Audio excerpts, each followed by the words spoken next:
మనం లోగడ కృష్ణా నది జన్మస్థలాన్ని మనం ఇంతకుముందు వీడియోలో తీసాము.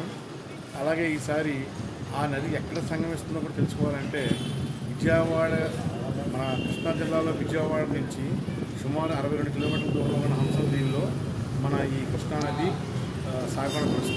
ఆ జర్నీని ఇప్పుడు చూద్దాం.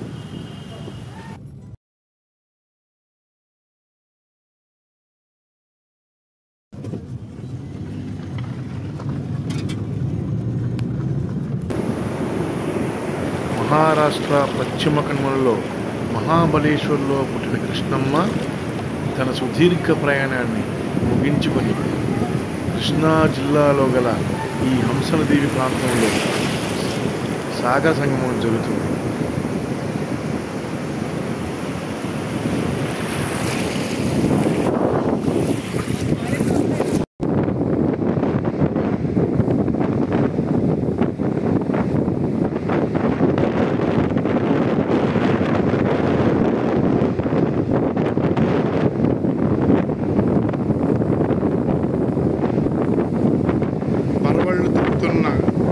కృష్ణా కడల సంగమం